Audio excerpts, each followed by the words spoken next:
안녕하세요. 저는 30대 직장인입니다. 이곳에서 많은 분들의 사연을 들으면서 놀라기도 하고 웃기도 하며 마음속 상처를 치유했어요. 저와 비슷한 고민을 하시는 분들에게 조금이나마 위로가 되실까 싶어 이렇게 사연을 적어보게 되었습니다. 몇 년 전까지만 하더라도 저에게는 남편이 있었어요. 남편은 진취적이고 적극적인 사람이었고 성공을 위해 정말 열심히 일하는 노력형인 사람이었습니다. 행복을 위해서 노력하는 줄 알았지만 사실 남편은 인생에서 돈이 가장 중요한 사람이었어요. 그러다 보니 세상에서 제일 좋은 사람은 돈이 많은 사람이라 생각을 했죠. 남편뿐만 아니라 시댁 식구들 모두 그런 성격을 가지고 있었는데 그러다 보니 저보다 일찍 결혼을 했던 동서는 시댁에서 많은 사랑을 받았습니다. 동서는 화장품을 판매하는 사업을 했었는데 생각보다 판매가 잘 돼서 거의 시댁 식구들을 먹여 살릴 수 있을 정도였어요. 저도 처음에는 동서가 정말 대단하다고 생각을 했었는데 결혼하면서 같이 지내다 보니 돈이 많은 만큼 인성을 갖춘 건 아니더라고요. 결혼 전 다 같이 모여 인사하는 식사 자리에서도 시댁 식구들은 정식 인사 자리임에도 저보다도 동서를 챙기기 바빴어요. 시연아, 이것 좀 먹어봐라. 이게 참 맛있네. 시연이 입맛에 꼭 맞을 것 같아. 요새 일이 참 바쁘지? 이렇게 형님 소개하는 자리에 함께 해줘서 고맙다. 바쁠 텐데 신경 쓸 것도 많은 애가 그래도 가족 행사라고 참석을 해주니 내가 너무 고마워. 은주는 시연이 처음 보지? 우리 둘째 며느리란다. 우리 집 기둥이야. 둘이서 사이좋게 잘 지냈으면 좋겠네. 은주는 형님이라고 형님 노릇하지 말고 시연이가 먼저 결혼했으니 잘 따라주었으면 좋겠다. 어머님도 참, 그래도 형님이시잖아요. 형님, 잘 부탁드려요. 그나저나 식사 자리 좋은 거 찾으셨으면 저한테라도 물어보시지. 여기는 좀 퀄리티가. 그래도 첫인사 자리인데 신경을 좀 쓰시지 그러셨어요. 어쨌든 이런 거 다음에는 저한테 물어보시면 제가 정말 괜찮은 곳 소개해 드릴게요. 아주버님이 어떤 분이랑 결혼하실까 궁금했는데 딱 결혼 상대 데리고 오셨네요. 저번에 제 친구 소개해 줬을 때는 연애하긴 좋은데 결혼 상대는 아니라고 하시더니만. 아주버님이 어떤 말 하셨는지 알겠어요. 그죠, 재수씨? 원래 남자는 연애랑 결혼은 따로 생각해야 돼요. 연애할 때야 몸매 좋고 매력적인 여자가 좋지만 결혼할 때는 솔직히 좀 안정감 드는 여자가 최고잖아요. 거기에 딱 맞는 여자 내가 만났지 뭐예요. 그래도 진짜 착하고 착실한 사람이니까 다들 잘 부탁해요. 은주야, 우리 집은 이렇게 화목해. 자주 식사 자리도 만들어 같이 모이기도 하고 잘 지내고 있어. 우리 재수씨는 진짜 쿨해서 너랑도 잘 지낼 수 있을 거야. 맞아요. 제가 좀 쿨한 편이죠. 근데 회사 다닌다고 했었죠? 형님 어디 다니고 있어요? 근데 회사 다니면 나중에 아이 낳을 때는 어떻게 해요? 아니, 저는 사업하는 사람이라서 그런 거 잘 몰라서요. 제가 사회생활을 사업으로 시작해가지고 회사 생활은 잘 몰라요. 친구들한테 들어보니까 월급도 생각보다 많지 않더라고요. 그래가지고 어떻게 아이는 낳나 몰라요. 형님도 자녀 계획 있으세요? 아, 그냥 중견기업 회사 다니고 있어요. 아직은 예비신랑이랑 아이 계획은 없고 결혼하고 신혼생활 좀 즐기다가 아이 계획하려고요. 아직은 좀 이른 것 같고 저희도 준비해서 아이 가지려고 하고 있어요. 사업하시면 바쁘시겠네요. 저도 들어보니까 주변에서도 많이 가는 곳이더라고요. 제 지인들 중에서도 시연시내 화장품 쓰는 사람들 많거든요. 그죠? 제 사업이 좀 잘 되는 편이죠. 이제는 뭐 입소문 타고 오시는 분들도 많고 굳이 홍보하지 않아도 찾으시니까 잘 되니까 뭐 월급쟁이 푼돈은 부럽지도 않더라고요. 주변에서 그래도 사업하는 거 불안하지 않냐고 하는데 뭐 전 알아서 잘 되니 그 푼돈 받으면서 하루 종일 회사에 얽매이는 것도 별로인 것 같아요. 어쨌든 형님은 그게 맞으시니까 회사 다니시겠지만 전 푼돈 받고는 못 살겠어요. 그래. 둘째는 배포가 큰 아이라서 큰 물에서 놀아야지. 작은 회사에서 널 어떻게 감당하겠니? 은주야, 우리 둘째가 말이다. 매달 나한테 용돈을 얼마나 많이 주는지 아니? 둘째 아들도 회사 다니다가 사업 잘 되니까 그만두게 해서 집안 살림만 하게 해줬지 않니? 얘가 우리 집에는 복덩이야. 우리 큰 며느리도 복덩이가 되어주면 좋겠네.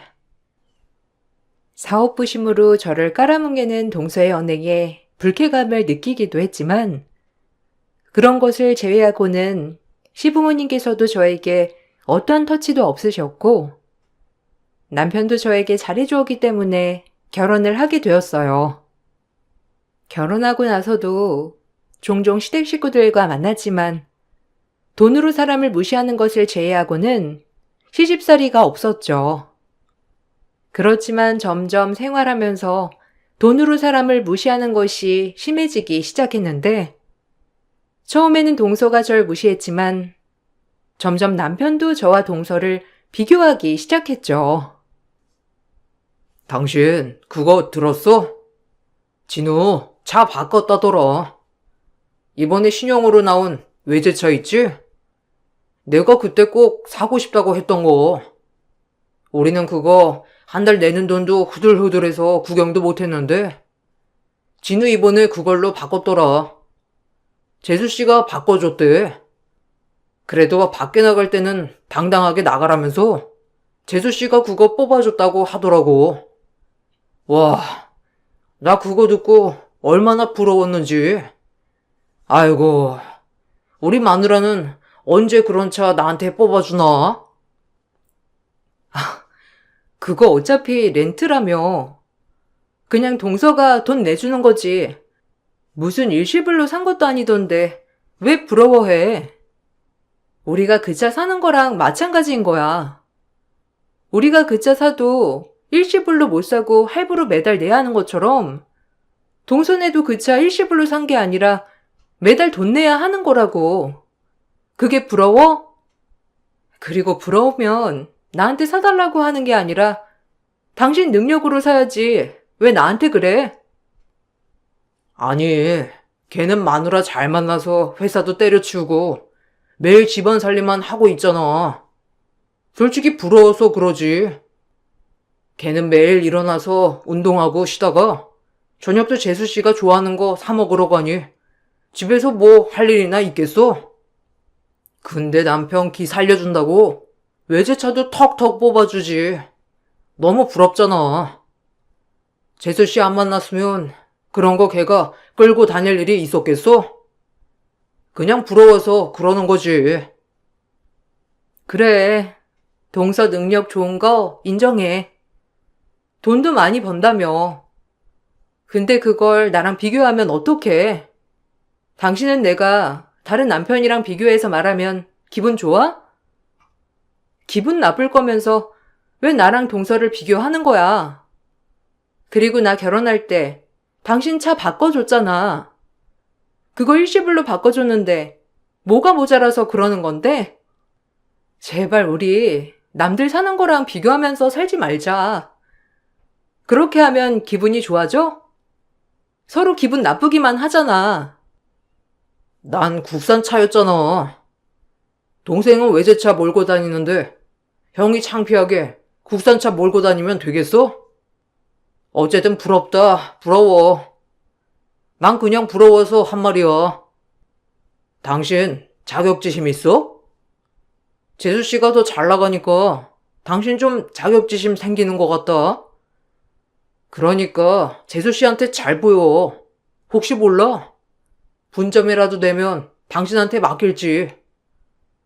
당신이 잘 보여가지고 분점 당신한테 주면 당신도 좋고 나도 좋고 다 좋은 거잖아. 남편은 은근히 저와 동서를 비교했는데, 물론 동서가 능력이 있고 돈을 잘 버는 건 알고 있었지만, 저도 제 일을 사랑하고 노력하고 열심히 살고 있었기 때문에 괜찮다고 생각을 했었거든요. 남편의 비교로 저는 제 자신이 너무나 작아지는 느낌을 받았고, 심지어 시댁에서도 항상 동서만 챙기는 느낌이었죠. 그러다 시모 생신이 다가오면서 백화점에 선물을 사러 갔다가 우연히 동서를 마주치게 되었는데, 역시나 동서는 저를 무시했습니다. 어머, 형님, 여기까진 어쩐 일이세요? 백화점에 뭐 사러 오셨어요? 여기 지금 행사도 안 하고 있어서 형님이 사시기에는 가격대가 좀 있을 텐데. 뭐 사시려고요? 혹시 어머님 생신 선물 사러 오신 거예요? 아우, 형님, 부담스러우셨나 보다. 저 신경 쓰이셔서 여기까지 오신 거죠? 아유, 됐어요, 형님. 저 신경 안 쓰셔도 돼요. 형님 월급으로 비싼 거 사드리면 나중에 감당 어떻게 하시려고. 아, 동서, 아니야. 그냥 어머님 저번에 보니까 지갑이 낡으셨더라고. 그거 바꿔드리려고 온 거야. 동서는 여기 어쩐 일이야? 동서도 어머님 생신 선물 사러 온 거야? 뭐 사려고? 혹시나 겹치면 안 되니까 서로 공유하자. 나는 어머님 지갑 사려고 하는데 동서는 뭐 드리려고? 생신 때 식당 예약해서 밥 먹으려고 하는데 동서가 그때 괜찮은 곳 많이 알고 있다고 했잖아. 추천 좀 해줄 수 있어? 아, 저는 따로 선물은 안 드려요. 솔직히 제가 시댁에 해드리는 것만 해도 많아서 굳이 생일까지 챙길 필요가 있을까 싶어서요. 오늘은 제가 예약한 가방 받으러 온 거예요. 어머님 생신 식당 가서 먹으려고요? 그래도 형님이 계신데 생신상 차리셔야죠. 저야 뭐 비싼 코스 요리 이런 거 사드릴 수 있지만 솔직히 형님네는 사정이 그러시니 직접 상 차리셔서 성의를 보이시는 게 낫지 않겠어요? 생신상? 동서도 처음에 결혼하고 생신상 차려드렸어? 아, 나는 그때 회사 일이 있어가지고 시간을 뺄 수 없을 것 같은데. 그냥 동서가 괜찮은 곳 추천 좀 해줘. 어쨌든 1년에 한 번밖에 없는 생신인데 좋은 곳에서 축하해드리고 싶어서. 동서도 그날 올 거지? 저녁에 같이 시간 맞춰서 어머님 아버님이랑 같이 식사하자. 어른들 편하게 드실 수 있는 곳으로 추천 좀 해줘. 형님은 제가 추천한 곳 급이 안 맞으실 것 같은데. 어쨌든 몇 곳 추천은 해드릴게요. 아, 그리고 저는 어머님 생신에 못 가요. 사업도 바쁘고 시간 빼기도 어렵고요. 어머님도 다 이해하시니까 괜찮을 거예요. 어쨌든 추천해준 곳 가격대가 좀 있을 수 있으니까 참고하세요. 근데 그렇게 무리하면 나중에 생활비 빠듯하시지 않겠어요? 시모의 생신으로 선물을 사러 갔던 저는 동서에게 식당 추천을 부탁했고, 동서는 정말 비싼 식당을 추천해주면서 제가 급에 맞지 않을 것 같다는 말도 서슴지 않게 했죠. 절 무시하는 동서를 보면서 기분이 나빴지만 어쨌든 동서 기준에서는 그럴 수 있겠다 생각을 하고 넘어갔어요. 시모의 생신 때에는 결국 제가 직접 생신상을 차려드렸고 시부모님 모두 너무나 좋아하셨어요. 동서는 사업이 바쁘다며 참석하지 않았지만 그 와중에도 시댁 식구들은 없는 동서를 챙기기 급급했는데 그때부터 전 이 집 식구들에게 저는 무엇일까 고민을 하게 되었죠. 그러다가 제가 임신을 하게 되었고 임신을 하고 나서 초기 입덧이 너무 심해서 한 끼도 못 먹었었어요. 매주 있던 가족 모임에도 참석을 하지 못하게 되었는데 동서가 갑자기 전화가 왔어요. 형님, 괜찮아요? 아주버님이 형님 입덧이 진짜 심하다고 하던데 진짜 심한 거예요? 정말 한 끼도 못 먹고 있는 거예요?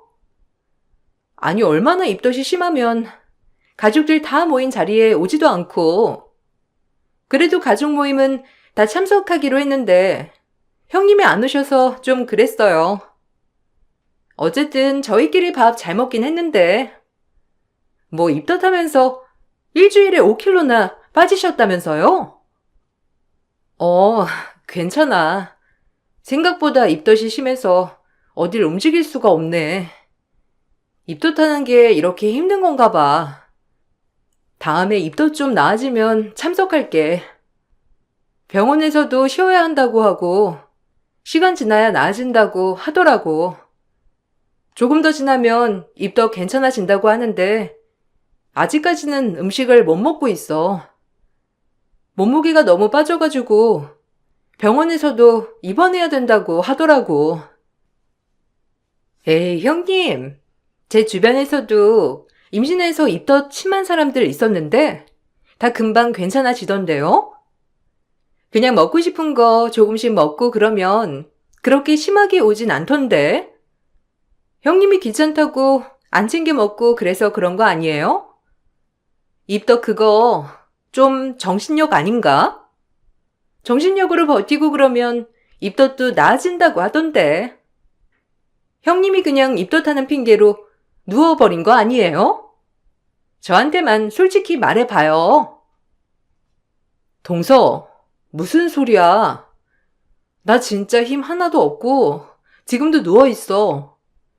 물도 못 넘겨서 탈수까지 오기 직전인데 무슨 그런 소리를 해? 누가 정신력이라고 했어? 병원에서도 못 참겠으면 입원해서 있어도 된다고 할 정도인데 누가 정신력이라고 한 거야? 동서 그렇게 말하지 마. 나 좀 서운하려고 그래. 어쨌든 걱정해줘서 고마워. 다음에 입덧 좀 더 나아지면 연락할게. 형님, 삐지셨어요? 형님 아픈데 안 알아줘서 삐지신 거예요? 아휴, 임신하면 호르몬 때문에 기분도 왔다 갔다 한다더니만. 형님도 그러시는구나? 알겠어요. 제가 말 잘못했어요. 아주버님이 오셔가지고 형님 엄청 힘들어한다고 유난히시길래 얼마나 힘드셔서 그런가 궁금해서 전화해봤어요. 그래도 입덧하면 아이가 건강하게 있다는 거니까 몸 잘 챙기세요. 입덧으로 힘들어 몸져놓은 저에게 전화를 해 입덧은 정신력으로 극복할 수 있는 거라며 속을 뒤집는 말을 하는 동서를 보면서 전 너무나 화가 났어요. 그렇지만 싸울 힘도 없어서 그냥 피해버렸고 시간이 지나면서 입덧은 점점 나아지기 시작했어요. 처음에는 물도 넘어가지 않아서 몸무게가 빠질 정도였는데 조금씩 시간이 지나면서 음식도 먹을 수 있었고 기운을 차릴 수 있었답니다. 그렇게 되니 동서는 제 남편에게 관심 받으려고 일부러 입덧 연기한 거 아니냐며 말을 하기도 했더라고요. 동서가 그런 말을 한 것을 듣고선 전 너무나 황당하고 어이가 없었어요. 동서가 속으로는 나를 그렇게 생각하고 있었구나 생각하니 어이가 없더라고요. 더 어이없는 일은 제 입덧이 끝나고 얼마 지나지 않아 발생했는데 동서가 얼마 후에 임신을 하게 된 것이죠. 동서는 임신 초기부터 입덧으로 고생을 했고 동서가 입덧을 시작하자 온 시댁 식구들은 난리가 났습니다. 심지어 제가 입덧을 할 때는 어쩔 수 없는 거라며 대수롭지 않게 생각했던 남편 또한 동서 입덧에 동동거리기 시작했습니다. 당신, 그때 입덧할 때 뭐 먹으니까 좀 괜찮아졌지? 그때 무슨 사탕인가 뭐 먹으면 좀 낫다고 하지 않았나? 병원에서도 근데 시간 지나야 괜찮아진다고 했었나? 아, 그때 샀던 사탕 좀 남은 거 있어?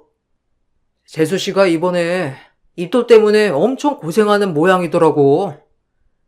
물도 못 마시고 매일 누워가지고 토만 하고 있으니까 가족들 다 걱정이 이만저만이 아니야. 당신 웃긴다. 내가 입덧할 때는 자연스러운 거라고 어쩔 수 없다고 그냥 버티라고 했잖아. 그래 놓고서는 무슨 동서 입덧한다고 그렇게 동동거려? 동서한테도 가서 그냥 버텨야 한다고 말해줘. 입덧에 무슨 약이 있어. 그냥 시간 지나길 바라는 거지. 동서는 근데 왜 입덧했다고 누워있대? 나한테는 정신력이 약하니 어쩌니 하면서 못 버티는 게 웃기다고 했으면서. 당신 무슨 말을 그렇게 해? 몰랐으니까 그렇게 말한 거지. 생각보다 입덧이 심해서 그런 거야. 원래 재수씨 엄청 강하고 잘 버티는데 진짜 입덧이 심하게 왔나 봐. 그래도 당신은 일어나서 화장실도 가고 그럴 수 있었잖아. 재수씨는 일어나기도 힘든 모양이더라고. 사람마다 입덧 정도가 다른데 왜 당신은 당신 힘든 정도만 생각해가지고 그렇게 말을 해? 뭐? 와, 당신 진짜 개그 아니? 나 입덧할 때 병원에서도 이렇게 심하면 입원해야 된다고 말했을 때 당신이 됐다고 했잖아. 괜찮다고 집에서 쉬면서 있으면 괜찮아질 거라면서 그랬잖아. 병원에서도 내 입덧이 심한 케이스라고 했는데도 그렇게 무시했으면서 당신이 나보다 동서 상태가 심한지 안 심한지 어떻게 알아? 도련님한테 들어보니까 병원에서는 입덧하는 것 치고는 몸무게도 잘 늘고 있다고 그랬다면서. 아무것도 먹지 못하는 것도 아니던데 왜 그래? 아니, 당신은 같이 임신한 사람이면서 왜 임산부 마음을 몰라주는 거야? 당신 그렇게 마음 쓰면 안 돼. 뱃속 아이가 그거 다 듣고 느끼고 있는 거라고. 어쨌든 당신 입덧했을 때 괜찮았던 거 좀 말해줘. 가서 재수씨 좀 사주게. 저렇게 고생하는 거 보면서 엄마랑 아빠도 엄청 걱정하시는데 내가 가만히 있을 수 없지. 가서 뭐라도 도와줘야 하지 않겠어? 당신도 재수씨한테 가서 뭐 도와줄 거 없냐고 좀 해봐. 남편은 어이없게도 입덧을 하는 동서를 도와주라며 저에게 요구를 했고, 전 그런 남편의 행동이 이해가 되지 않았어요. 자기 자식을 품고 있는 저에게는 임신했다고 유난 떨면 안 된다면서 평소와 다름없이 대해놓고서는 동서가 임신을 하자마자 마치 귀한 아이를 품어 있는 것처럼 모시기 시작했거든요. 남편뿐만 아니라 시댁 식구들 모두 동서를 귀한 몸 모시듯이 모셨고, 그러면서 전 찬밥 신세가 되었습니다. 심지어 시모는 동서에게 매일매일 사고를 고아 가져다 주기도 했다는 걸 알게 되었고, 거기다가 시부는 매일 동서의 사업장으로 출퇴근까지 시켜주셨죠. 남편 또한 동서가 먹고 싶다는 음식을 여러 번 사주기도 했더라고요. 그런 와중에 저에게는 그 누구도 관심을 주지 않았고, 전 이런 상황이 서운하다며 남편에게 말을 했어요.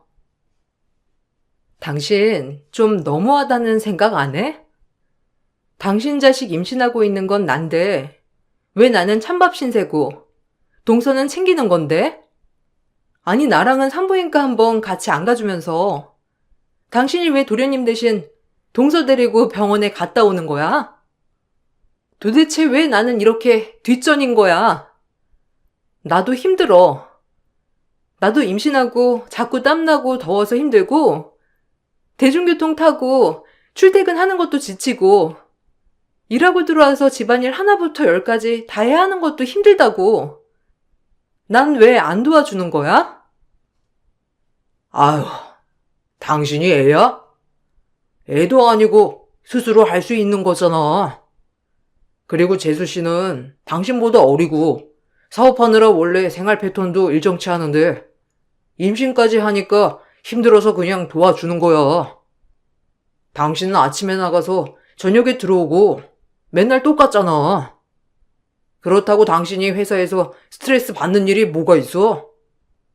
당신 회사에서도 당신 임신했다면서 많이 배려해 준다며. 그 정도면 당신 변한 거 아니야? 아니, 나도 임신했잖아. 회사에서 배려해주는 건 회사에서 해주는 거지만, 정작 날 챙겨야 하는 건 당신 아니야? 솔직히 당신 임신하고 나서 날 챙긴 적도 없고, 회식이란 회식은 다 다니고, 뭐 먹고 싶다고 하면 임신해서 배 나온 여자들 보기 싫다면서 식단 관리하라고 잔소리나 했지. 동서처럼 뭐 사다 준 적이나 있어? 그래 놓고서는 왜 내가 철없이 징징대는 걸로 대해? 아니, 그게 철없는 게 아니면 뭔데? 내가 뭘 못해줘서 그래? 당신 임신해서 자는 거 불편할까봐 나 바닥에서 자잖아. 그리고 당신 힘들까봐 저녁도 먹고 들어오고, 회식했을 때도 당신 깰까봐 작은 방에 가서 자고, 내가 배려란 배려는 다 해주고 있는데 무슨 소리를 하는 거야? 그리고 재수 씨는 재수 씨 외벌이라서 먹고 싶은 거 있어도 돈 아끼느라 잘 못 먹어서 내가 사다 주는 거지. 동생이 일을 안 하니까 걔가 사다 줄 수 없잖아. 아니, 그니까 그걸 왜 당신이 하고 앉아있냐고. 동서 돈 잘 번다며. 그 돈 다 도련님한테 준다면서. 도련님이 그 돈으로 사주면 되는 거 아니야? 그걸 왜 당신이 하고 있냐고 물어보는 거잖아. 그리고 어머님, 아버님도 너무하셔. 나한테는 몸 괜찮냐? 아이 잘 크고 있냐? 한번 물어보시지 않으시면서. 동서한테는 사골이며 전복이며 몸에 좋다는 건 다 챙겨 보내시고, 나한테 동서 힘드니까 가서 집안일 좀 해주라고 시키시기나 하시고. 이게 너무한 게 아니면 뭐야? 아, 좀 윗사람이면 마음을 곱게 써. 재수씨 당신보다 아랫사람이고 어려. 어떻게 재수씨가 우리 가족 생각하는 것보다 못하냐? 당신 그렇게 쫌생이처럼 생각하면 나중에 아이한테 그게 다 간다니까? 아이 태어나면 내가 어련히 잘할까? 지금은 당신 보기에도 건강하고 괜찮아 보이니까 그것보다 안 좋아 보이는 재수씨 좀 챙겨주는 거야. 내가 당신 몸도 안 좋은데 재수씨 챙기겠어? 출산일이 다가오면서 시댁 식구들과 남편의 태도에 전 너무나 실망을 했고, 거기다가 중간중간 나를 놀리듯이 전화 오는 동서가 얄밉기도 하고 제 자신이 너무나 비참하기도 했습니다. 그래도 뱃속에 아이가 있었기 때문에 기운을 냈어요. 아무도 챙겨주지 않았지만 저 혼자 출산용품도 준비를 하고 아이용품도 준비를 하면서 출산을 준비했죠. 그 와중에도 남편은 내가 샀던 출산용품을 형님으로서 동서에게 나눠주라며 허락도 없이 가져가기도 했어요. 저는 그런 남편의 태도에 정말 있는 정 없는 정 다 떨어지기 시작했는데, 결국 제가 폭발하게 된 사건은 바로 명절에 발생했어요. 명절날 온 가족이 모여 음식을 만들고 있을 때 저와 동서가 동시에 진통이 오기 시작했어요. 저는 명절쯤이 출산 예정일이라 곧 출산이 임박했다는 걸 알았지만, 동서는 아직 꽤 남아있음에도 제가 배가 아프다고 하자마자 동서도 아프다며 눕기 시작했죠.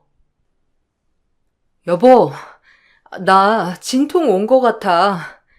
아까부터 배가 슬슬 아팠는데 지금은 간격이 10분도 안 돼. 병원에 전화해보니까 지금 바로 병원에 오라고 하는데 우리 가자.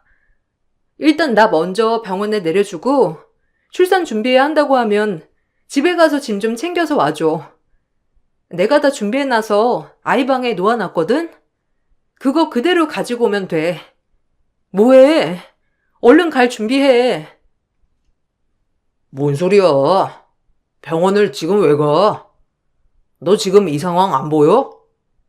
재수 씨 지금 배 아파가지고 바닥 뒹굴뒹굴 구르고 있잖아. 너 그거 가진통이야. 저번에도 배 아프다고 해서 병원 갔더니만 가진통이었잖아. 너는 좀 이상한 거에 꽂혀가지고 말하더라. 네가 보기에도 재수 씨가 더 아픈 거 같지 않아? 그리고 너까지 가면 저는 누가 붙여? 너 깨병 부리지 말고 여기서 전 붙이고 있어. 나 재수 씨 데리고 병원 금방 갔다 올 테니까. 아니, 당신이 왜 가? 도련님도 계시잖아. 당신은 나랑 같이 병원에 가자. 나 진짜 지금 장난 아니야.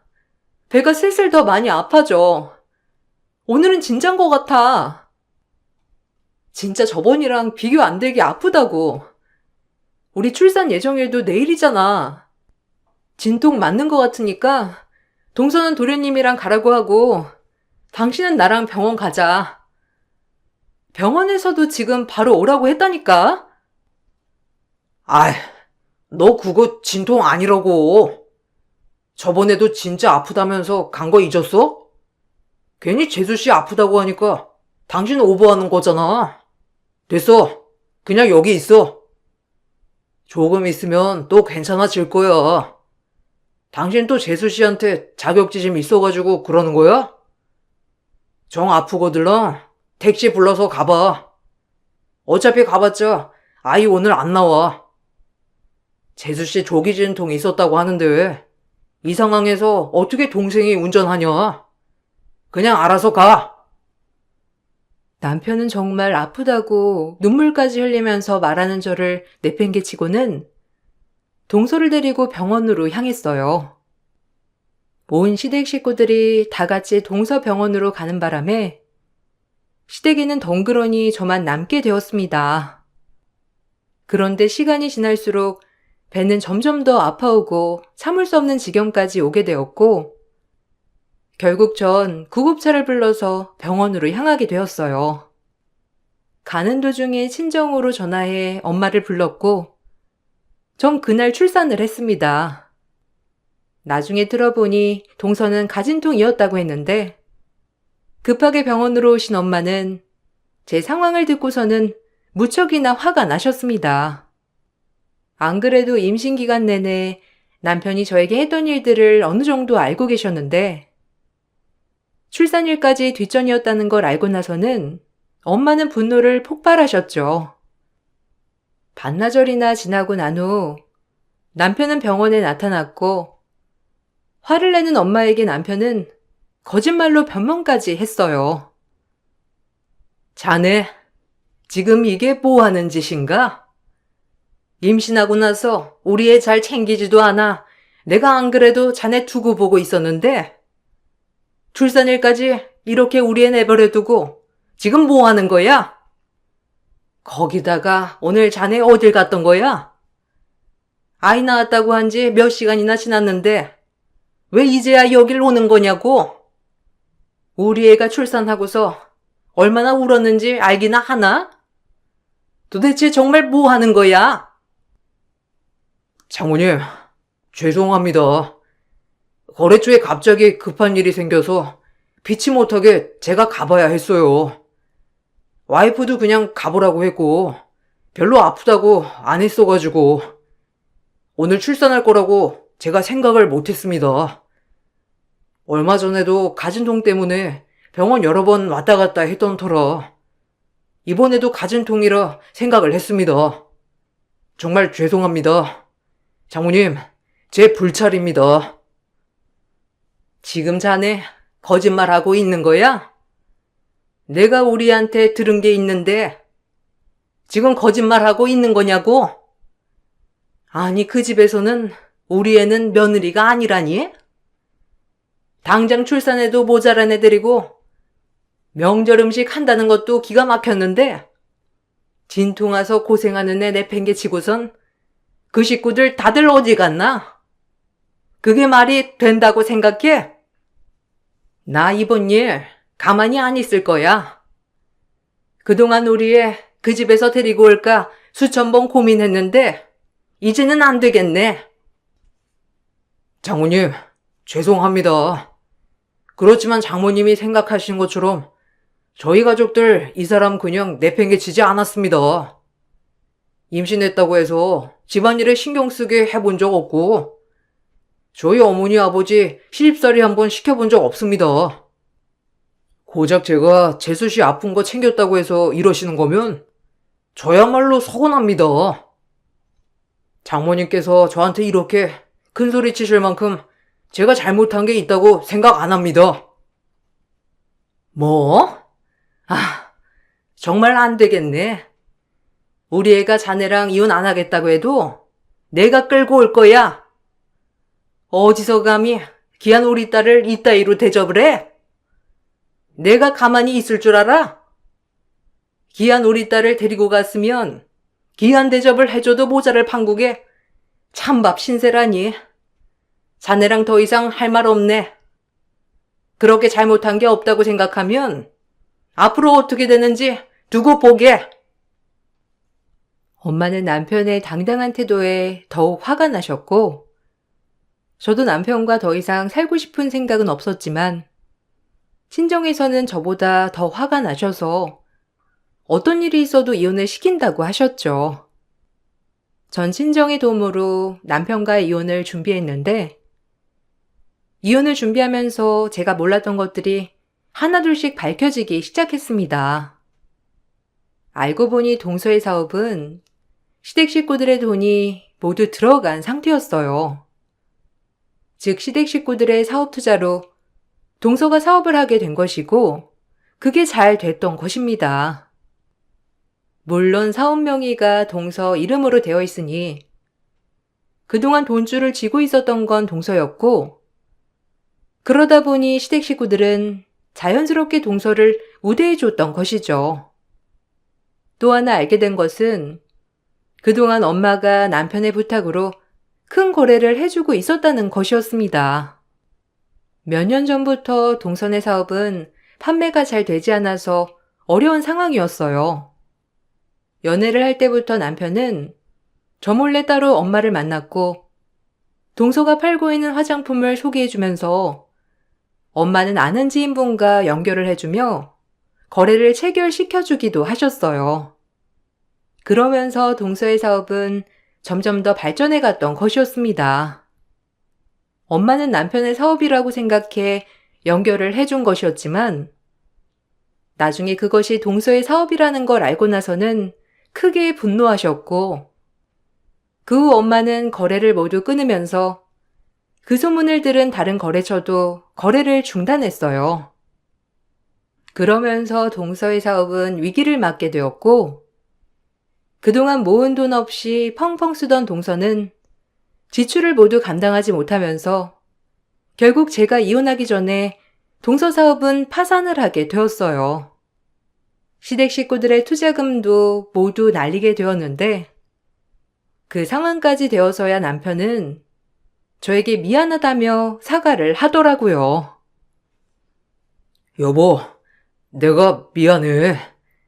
사실 우리 집 식구들이 다 재수 씨 사업에 투자를 한 상태라서 그 돈 다시 돌려받으려면 재수 씨한테 잘해줄 수밖에 없었어. 정말로 당신보다 재수 씨가 소중해서 했던 행동은 아니야. 당신한테 정말 미안하게 생각해. 나한테 한 번만 기회를 줘. 나 진짜 정신 차렸어.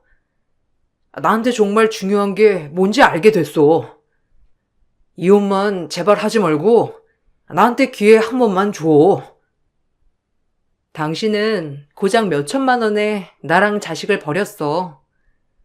투자한 돈이 귀중했으면 동서한테도 잘해주지만 나한테도 잘해줄 수 있었잖아. 근데 당신은 나한테 한번 잘해준 적 없었어. 난 항상 뒷전이었고, 날 생각하는 사람 한 명도 없었지. 내 앞에서 동서가 날 무시했을 때도 그 누구 하나 말리거나 화내준 적도 없어. 오히려 서운해하는 나를 속 좁은 사람으로 만들었지. 그런 짓을 해놓고서는 어떻게 한 번만 더 기회를 달라는 뻔뻔한 말을 해? 아, 미안해. 내가 입이 10개라도 할 말이 없어. 나중에 투자금 다 받고 돈 많이 벌게 되면 당신이 그때는 좋아해 줄 거라 생각했어. 근데 재수 씨 사업이 별로 좋지 않았고, 거기다가 사업이 잘 될 때는 재수 씨가 돈을 주지 않아서 돈을 받으려면 잘해줄 수밖에 없었어. 우리 가족들 다 마찬가지였어. 내가 정말 미안해. 앞으로 정말 잘할게. 아니, 앞으로 기회는 없어. 당신이랑 나랑은 앞으로가 이제는 없어. 이젠 우린 남이야. 어쩔 수 없이 아이가 있어서 당신이랑 완전히 끊을 수 없다는 게 너무나 이통한데, 아이가 있을 뿐이지 당신은 이제 나랑 아무 상관없는 사람이야. 이혼 합의 안 해주면 소송할 거야. 당신 나 몰래 시댁 식구들한테 대출받아서 돈 빌려줬던 거, 위급한 상황에 날 챙기지 않고 방임했던 거, 그거 다 이혼 청구할 수 있다더라. 끝까지 이혼 합의 안 해주면 소송할 거니까 그렇게 알아. 남편과의 이혼을 준비하면서 그동안 남편은 시댁 식구들에게 대출을 받아 돈을 빌려줬다는 사실을 알게 되었어요. 이 모든 사실들을 종합해 저는 남편에게 이혼을 청구했고, 그렇게 전 남편에게 위자료를 받고 헤어지게 되었어요. 매달 양육비를 받으면서 지금은 친정에서 아이와 함께 지내고 있죠. 남편은 매일매일 집에 찾아와서 미안하다며 사과를 하고 있지만 엄마가 그때마다 소금을 뿌려 쫓아내고 있습니다. 동서는 제가 출산하고 난 후 몇 달 후에 출산을 했는데, 산정검사할 때는 정상이었는데 아이가 하필 다운 증후군으로 태어나서 엄청나게 고생하고 있다고 하더라고요. 밤낮으로 울어대는 통에 살고 있는 집에서도 항의 전화가 와 이사를 가야 했다고 해요. 거기다가 명절날 전 구급차를 타고 산부인과에 갔지만 남편은 동서를 데리고 산부인과에 갔던 게 동네에 소문이 나면서 동서 자식이 우리 남편 자식이 아니냐는 소문도 나버렸더라고요. 결국 시댁 식구들은 이 소문에 모두 다 뿔뿔이 흩어져 이사를 갔습니다. 벌써 이혼을 한 지 2년이 지나갔고, 남편은 계속해서 사과를 하며 합치기를 원하지만 저는 절대로 그럴 생각이 없어요. 워낙 임신했을 때 스트레스를 많이 받아 아이가 예민하면 어쩌지 걱정을 했지만, 걱정과 달리 아이는 너무나 순하고 착하게 잘 크고 있답니다. 앞으로는 저와 아이를 위해서 행복하게 잘 살아보려고요. 제 긴 사연을 들어주셔서 감사합니다. 여러분들도 늘 자신을 소중하게 여겨주는 사람들과 행복하시길 바랄게요. 안녕하세요. 저는 최근에 너무 황당하고 충격적인 경험을 하게 돼서 사연을 신청하게 된 경기도 화성에 살고 있는 30대 여자입니다. 남편과 결혼 생활한 지 3년 차 되었고, 며느리로 지내는 동안 참 많은 일들이 있었지만 이번에 겪게 된 일은 조용히 넘어갈 수는 없을 것 같습니다. 본론부터 말씀드리자면 아주버님의 결혼 문제로 집안 분위기가 별로 좋지 않았었어요. 여자에 관심이 없는 건지 아니면 결혼이 생각이 없는 건지 시댁 모임이 있을 때면 아주버님 결혼 문제로 매번 집안 분위기가 별로 좋지 않았었죠. 결국 시모는 선자리를 주선하겠다고 강제로 자리를 마련하게 되었고, 아주버님은 시모에게 떠밀려 선을 보게 되었습니다. 그런데 여자에게는 관심조차 없어 보였던 아주버님이 선자리를 다녀온 이후 상당히 적극적으로 변했고 첫 만남의 자리가 괜찮았는지 다음번에도 좋은 관계 만들어가고 싶어 약속을 잡았다면서 긍정적인 모습을 보여줬어요. 그렇게 아주버님은 시모가 주선해줬던 선자리에 나온 여자와 몇 번 더 자리를 함께하게 되었고 좋은 소식까지 들려왔어요. 몇 달 뒤 결혼 얘기까지 나오게 될 정도로 속전속결로 모든 상황이 빠르게 흘러가고 있었습니다. 아주버님의 직업은 IT 기업에서 프로그래머로 꽤 높은 연봉을 받으면서 일을 하고 있어요. 그리고 선자리에 나왔던 여성분 직업은 성형외과 의사라는 걸 듣게 되었습니다. 그분도 혼기가 지나 결혼이 어느 정도 급했는지 아주버님과의 결혼을 빠르게 결정한 듯 보였는데 결혼하기에는 좀 빠른 감이 있어 보여 아주버님한테 여성분과의 결혼을 확고하게 결정한 거냐고 물어봤어요. 짧은 만남은 아무래도 서로에 대해 알 수 있는 시간이 현저히 적기 때문에 나중에 서로가 상처로 남게 되는 일들이 생기게 될까봐 최대한 신중하게 결정한 뒤 결혼을 하는 게 좋을 것 같다고 설명을 했는데 갑자기 시모가 저에게 화를 냈어요.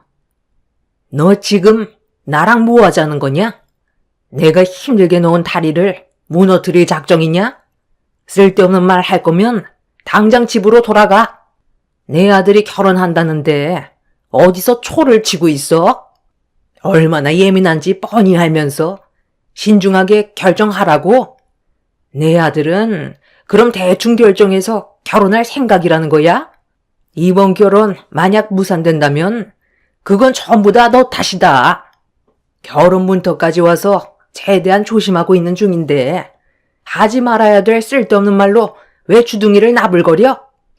내가 볼 땐 너는 그 입이 문제야. 그냥 가만히라도 있으면 아무 일도 없는데 꼭 하지 말아야 될 말을 꺼내서 집안 분위기를 안 좋게 만든다니까. 제가 아주버님이 잘 되길 바라지 못 되길 바라겠어요?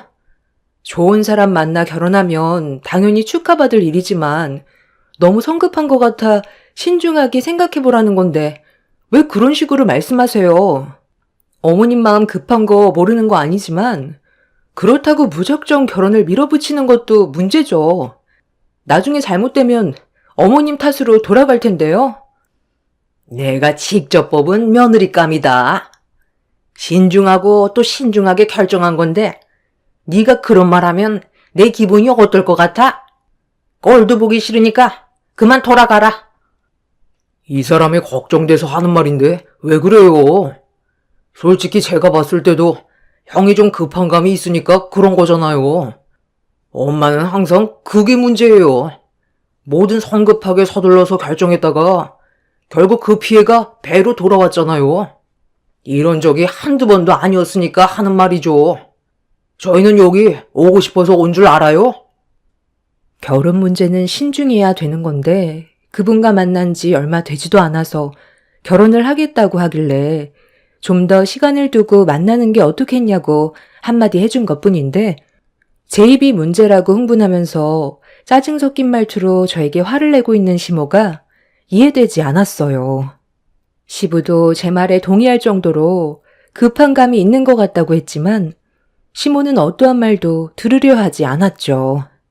보고 싶지 않다고 나가라고 하니까 저희 부부도 시댁에 올 생각 없었는데 오라고 해서 어쩔 수 없이 온 것뿐이었고 아주버님 결혼 문제로 상의 좀 하자면서 도대체 무슨 말을 듣고 싶은 거였는지 시모의 속마음을 알 수가 없었어요.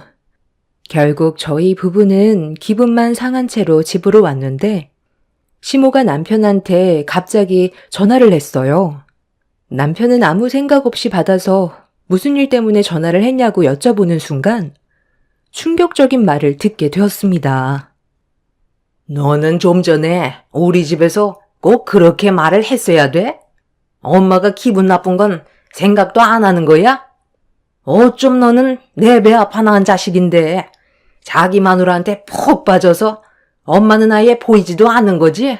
너 처음에 며느리와 결혼한다고 했을 때 엄마가 얼마나 반대했는지 기억 안 나? 내세울 것도 없는 집안가 장가 가겠다고 했을 때 엄마 속 뒤집어지는 줄 알았어.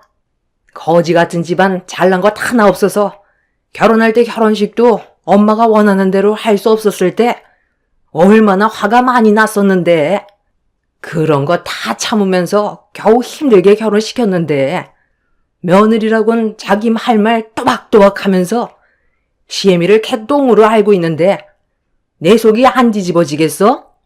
좀 전에도 그래.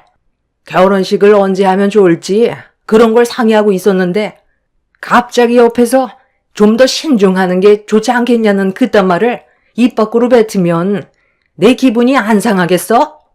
할 말이 있고 하지 말아야 될 말이 있는 건데 걔는 그런 것도 구분 못한다니? 엄마는 저희를 왜 부른 거예요? 형의 결혼식을 언제 올리면 좋을지 그거 물어보려고 부른 거예요? 형이 어떤 생각을 가지고 있는지, 선자리에서 만난 여성분에 대한 마음이 진심인지 그런 걸 대화하려고 저희를 부른 거 아니었어요? 그리고 이 사람이 의견 낼 수도 있는 거죠. 아버지도 한 계절은 만나보는 게 좋지 않겠냐고 말씀하셨잖아요. 다들 그렇게 생각하고 있는데 왜 엄마만 마음이 삐뚤어져서 화를 낸 건지 이해를 하지 못하겠어요. 그냥 저희한테 물어볼 생각하지 말고 알아서 하세요. 이럴 거면 뭐하러 불러서 상처를 주는 건데요. 엄마가 이런 식으로 행동할 때마다 너무 창피해서 차라리 얼굴 안 보고 싶어요. 그래, 나도 너 보고 싶지 않다. 네 마누라랑 평생 지지고 볶고 잘 살아라. 힘들게 배 아파 낳아줬더니 엄마 편은 한 번도 들어주지 않고 너만 잘났지? 남편과 시모의 감정은 상당히 격양돼서 안 좋은 분위기로 이어졌고 남편의 입에서 그냥 영 끊고 살자는 말까지 나오게 되었습니다. 제가 뱉은 한마디가 모자지간 영까지 끊을 정도로 잘못된 건지 이해할 수가 없었어요. 남편은 흥분한 목소리로 시모와 한바탕 안 좋은 대화를 주고받다가 끊어버렸고 그날 이후 더 이상 시모에게 어떠한 연락도 오지 않았습니다. 남편은 전화가 와도 절대로 받지 말라면서 시모에게 서운함을 느끼고 있었어요. 이런 적이 한두 번은 아니었습니다. 시모의 섣부른 결정과 행동 때문에 여러 번 피해를 본 적이 있었는데 예전에 한 번은 시모가 갑자기 잘 타고 있던 차를 바꾸겠다며 새 차를 구매한 지 얼마 되지 않아 중고차로 팔아버리고 다른 차를 중고차로 구매한 적이 있었어요. 저희 가족이 몇 번이나 말렸었지만 시모는 본인이 원하는 건 무조건 해야지만 직성이 풀리는 성격이라 뜯어 말려도 가족들 말은 전혀 귀담아 듣지 않았습니다. 결국 새 차를 처분하고 중고차를 구매하게 되었는데 그 차가 신차로 구매하려면 대기 시간이 최소 1년은 기다려야 받을 수 있었던 상황이라 마음이 급한 시모는 중고차를 팔고 웃돈을 더 줘서 중고 외제차를 구매했어요. 거기까지는 문제가 되지 않았지만 차량을 구매한 지 일주일 정도 왔을 때부터 문제가 하나둘 터지기 시작했습니다. 시모가 바꾼 중고차가 갑자기 도로 한복판에서 멈췄었다며 시부에게 전화가 왔었고 이 소식을 듣게 된 남편은 어떤 상황인지 알 수가 없었기 때문에 보험사를 불러 처리를 도왔어요. 그렇게 시모의 차는 수리센터에 들어가게 되었는데 수리기사님이 꺼낸 한마디는 저희 가족 모두에게 엄청난 충격을 안겨줬었죠. 시모가 웃돈 주고 구매한 외제차는 바로 침수차였어요.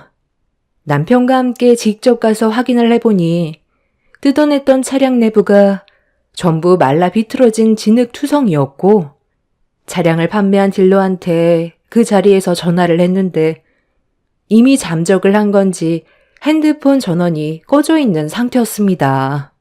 시모가 저지른 일을 남편이 뒤처리하느라 진땀을 뺐었고 환불을 안 해주려던 중고차 매장에 법적 소송을 걸어 오랜 시간 끝에 차량을 구매했던 전체적인 금액과 저희 가족이 받은 피해에 대한 정신적인 손해배상까지 겨우 받아낼 수 있었어요.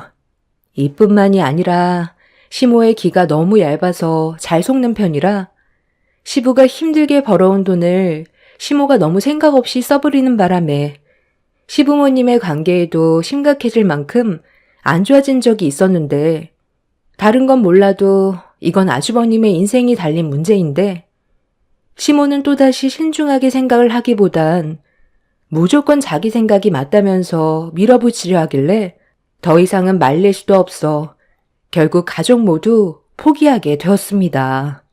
아주버님은 시모의 말대로 결혼식 준비를 위해 박차를 가했고 그렇게 어느 정도 시간이 지나는 동안 연락이 없었던 시모가 이번엔 저에게 전화를 했어요.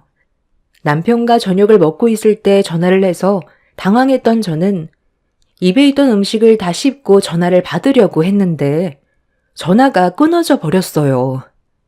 그리고 남편에게 다시 전화를 했길래 남편이 한숨을 쉬면서 통화 버튼을 눌렀는데 시모가 갑자기 버럭 화를 냈어요. 제가 전화를 바로 받지 않는다는 게 문제였죠. 남편은 시모의 그런 행동을 이해하지 못하겠다는 표정을 지어 보이면서 통화를 끊어버렸어요. 전화를 받을지 말지 정말 고민 많이 하고 받은 건데 화부터 내는 시모의 목소리에 더는 기대도 하지 않는다며 계속해서 저와 남편의 핸드폰에 번갈아 전화하는 시모의 전화번호를 보더니 핸드폰 전원을 꺼버렸습니다. 그런데 몇 시간 뒤 시모가 저희 집에 찾아올 거라곤 예상하지는 못했는데 얼굴을 붉히면서 현관문을 강하게 두드렸어요. 짜증이 올라온 남편은 현관문을 열면서 시모에게 도대체 왜 그러냐고 소리를 질렀고 시모는 그런 남편의 모습을 보곤 뺨에 손을 올려버렸습니다. 너무 순식간에 일어난 일이라 남편은 피할 겨를도 없이 시모의 손을 피하지 못했어요. 그 광경을 보게 되었던 저는 입을 다물지 못했고 눈앞에 펼쳐진 엄청난 일은 남편은 결국 폭발하게 만들었습니다. 그동안 남편을 알고 지내면서 그렇게까지 화가 난 모습은 처음이었어요. 도대체 무슨 이유 때문에 전화해서 집에까지 찾아와 남편의 뺨에 손을 올렸는지 이해할 수가 없었어요. 시모는 아무리 모자지간이라도 엄마한테 버릇없이 행동하면 매가 정답이라면서 남편에게 씻을 수 없는 상처를 줬어요. 남편과 저는 너무 큰 충격을 받아 할 말을 잃었는데 시모가 저에게 용건만 간단히 하겠다면서 돌아오는 주말에 새 며느리와 저녁 식사가 준비되어 있는데 그때 제가 옆에서 좀 도와줘야 할 것 같다면서 약속 장소로 나오라는 명령을 했어요. 저는 그런 시모의 말에 아무 말도 하지 않았고 남편은 시모에게 뺨을 맞고 상당한 충격을 받았는지 그 자리에 멍하니 서서 시모를 바라보고 있다가 눈시울까지 붉어진 상태로 시모에게 한마디 던졌어요. 형은 그렇게 아끼면서 왜 저는 항상 이런 식이죠? 저는 다리 밑에서 주워왔어요? 도대체 엄마는 저를 뭘로 생각하는 건데요? 무조건 엄마가 하는 말이면 전부 다 들어야 되는 거예요? 저 사람은 그날 가지 않을 거니까 두 번 다시 찾아오지 마세요. 방금 한 행동은 저한테 평생 씻을 수 없는 상처로 남을 것 같네요. 한 번만 더 제 앞에 나타나면 그땐 저도 더 이상 저를 낳아준 엄마라고 참지 않을 거니까 각오하세요. 다시는 우리 집에 얼씬도 하지 마요. 네가 오지 말라고 하면 내가 안아야 되는 거니? 어디서 지금 엄마한테 큰 소리야? 가만히 있으니까 엄마가 만만해 보여? 자식이 아무리 컸어도 잘못한 게 있다면 매타작을 해서라도 바로 잡아야 되는 거다. 네가 아직 정신을 못 차렸구나?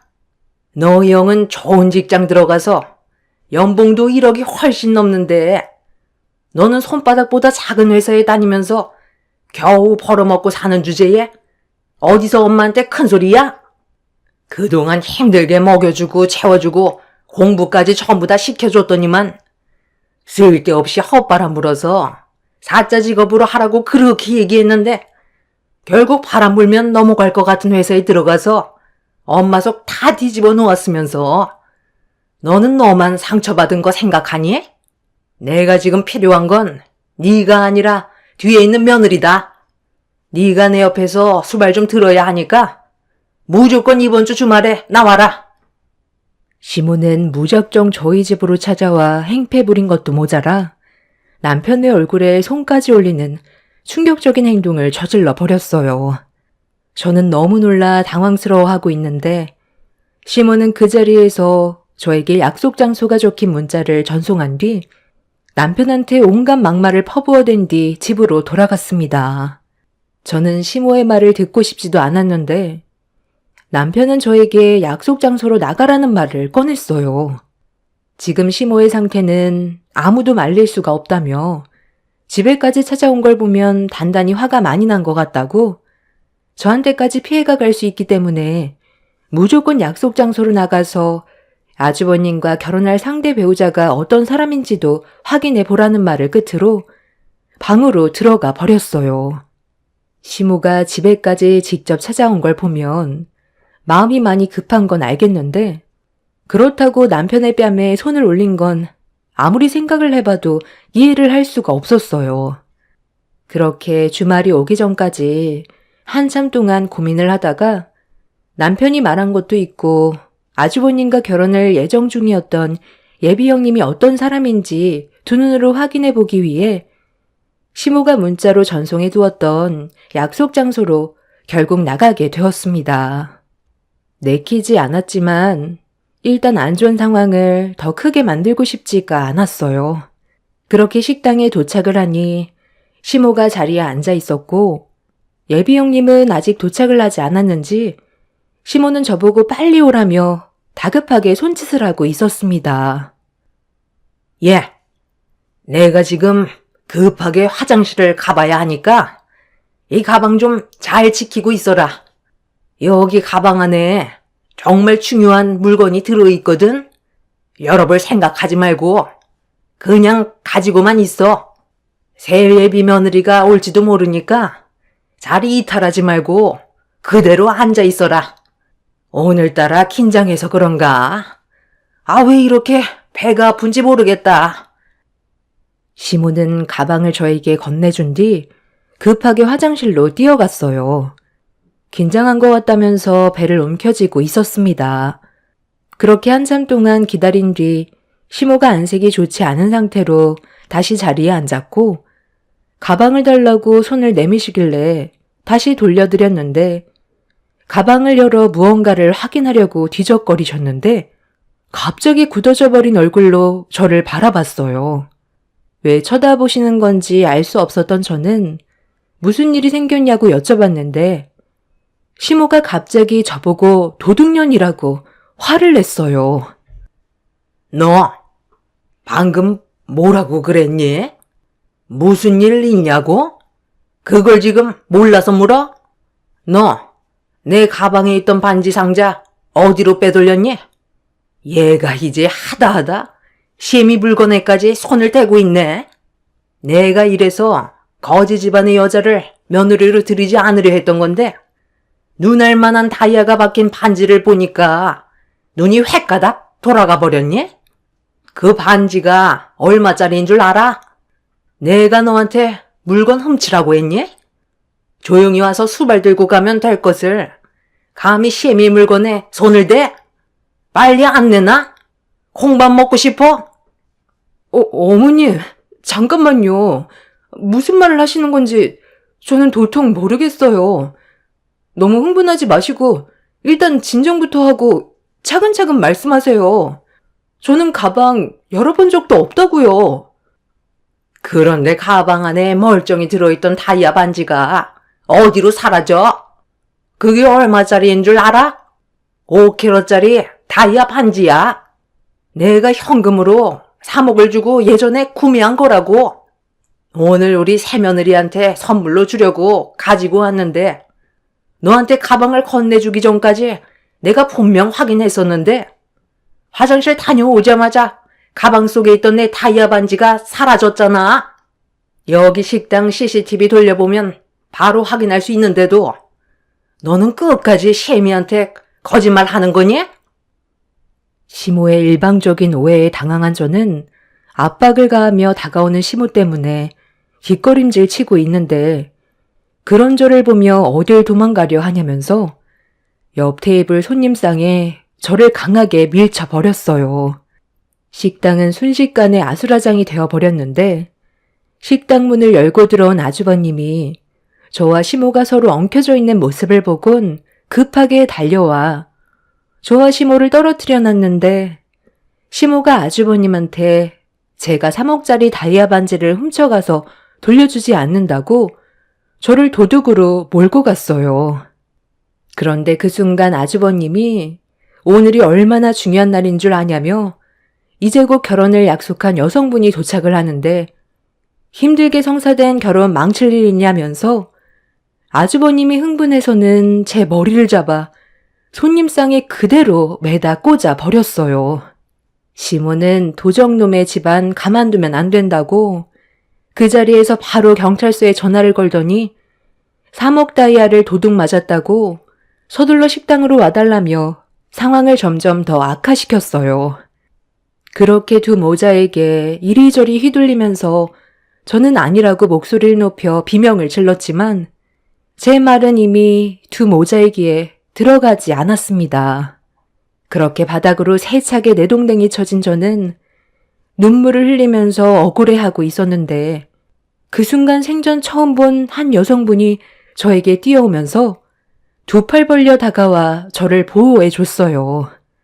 그리곤 아주버님한테 뭐 하는 짓이냐고 소리를 질렀습니다. 예비 며느라, 말리지 마라. 지금 어떤 상황인지 몰라서 그래. 제가 너한테 선물로 줄 3억짜리 다이아 반지를 내가 화장실 다녀온 사이 훔쳐갔다니까. 이분이 아니라고 하잖아요. 일방적으로 몰아가기보다 일단 대화로 풀어나갈 수도 있는 거 아니에요? 아무리 가져갔어도 경찰까지 불렀으면 도로 내놨겠죠. 일단 CCTV부터 확인해보는 게 좋겠는데요? 아무리 아랫사람이라 해도 이런 식으로 몰아가는 건 정말 좋지 않은 행동인 것 같네요. 사장님, 일단 CCTV 확인해주세요.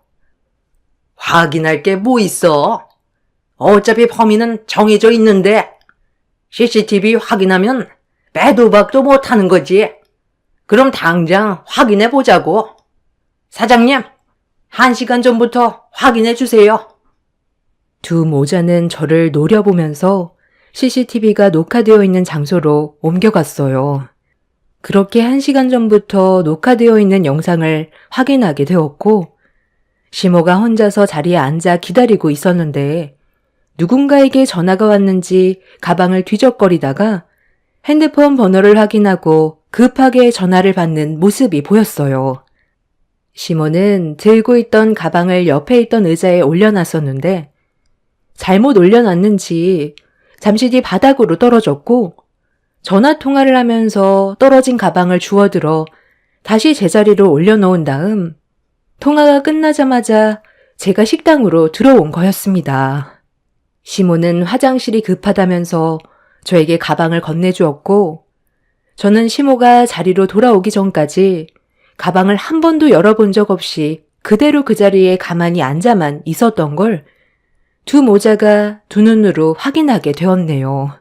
시모와 아주버님은 CCTV에 녹화되어 있는 영상을 보더니 당황해하고 있는데 예비 형님이 저와 시모가 앉아있던 테이블로 걸어가더니 의자 밑을 살펴보기 시작했어요.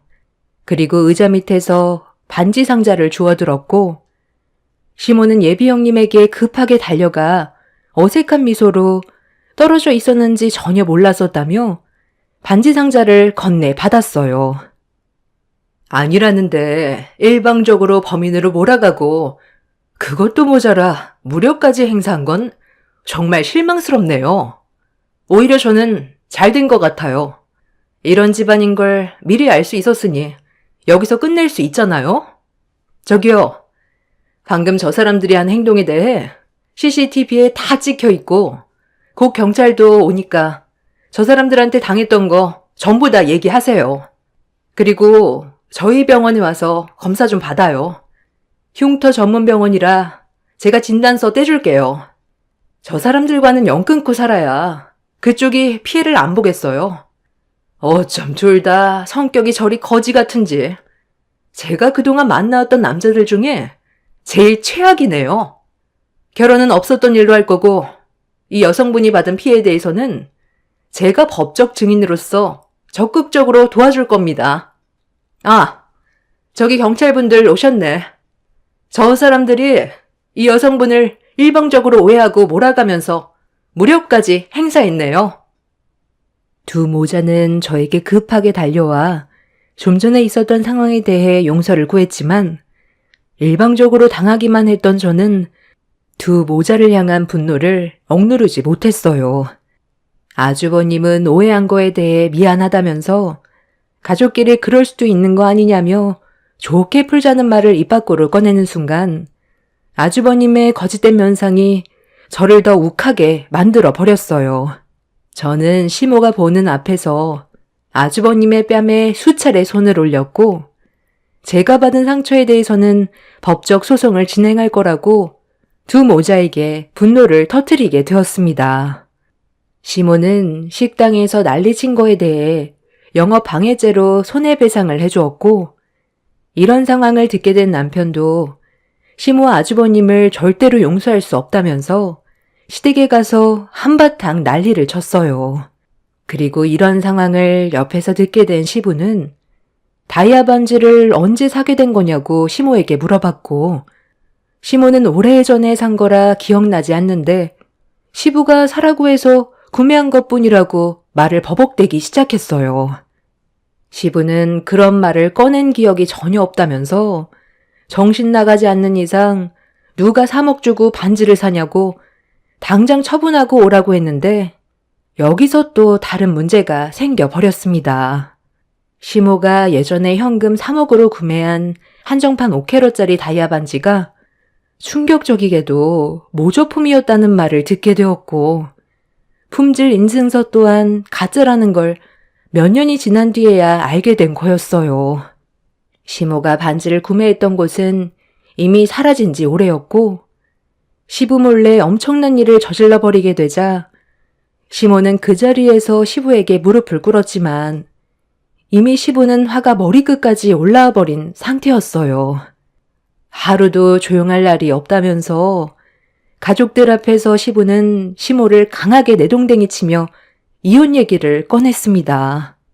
그리고 아주버님이 저에게 무력을 행했던 부분에 대해서도 용서할 수 없다며 자식과 연을 끊고 살겠다면서 두 번 다시 시부 앞에 나타나지 말라고 집 밖으로 내쳐버렸어요.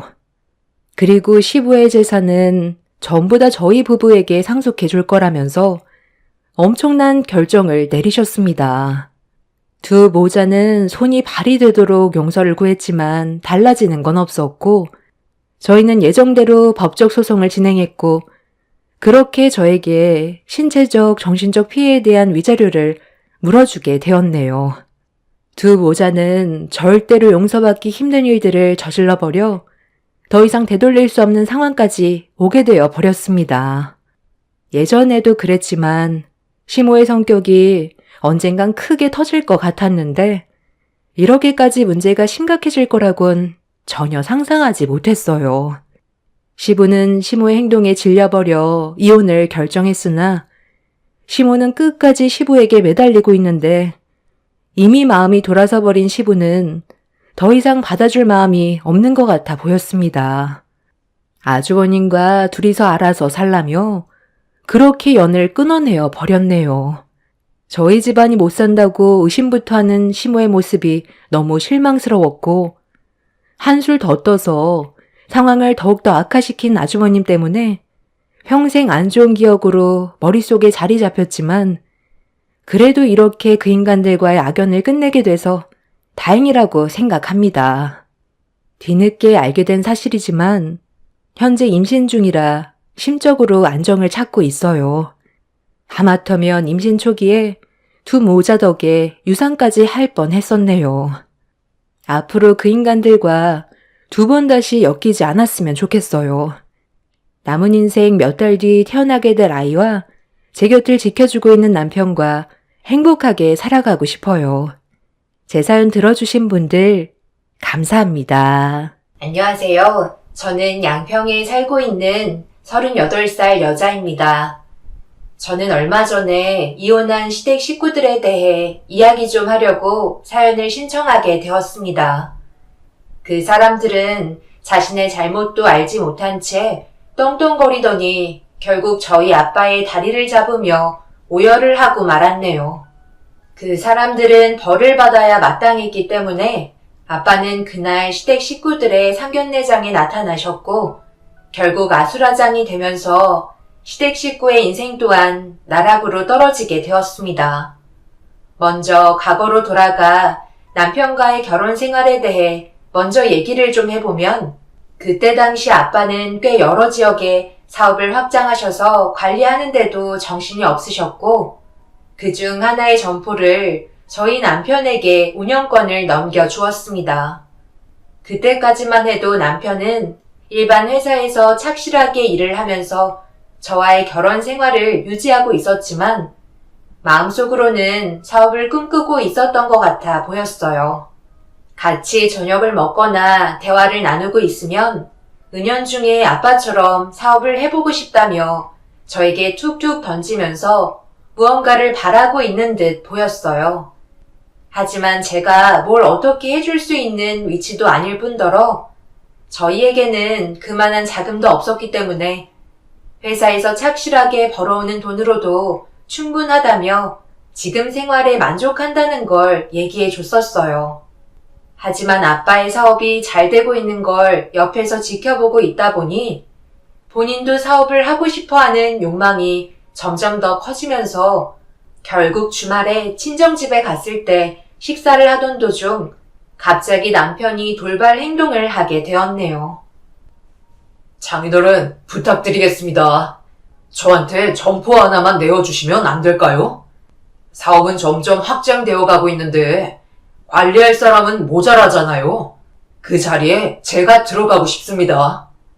그러니 이번에 새로 확장하려고 계획하시고 있는 지역에 제가 들어가서 관리할 수 있게 기회를 주시면 안 될까요?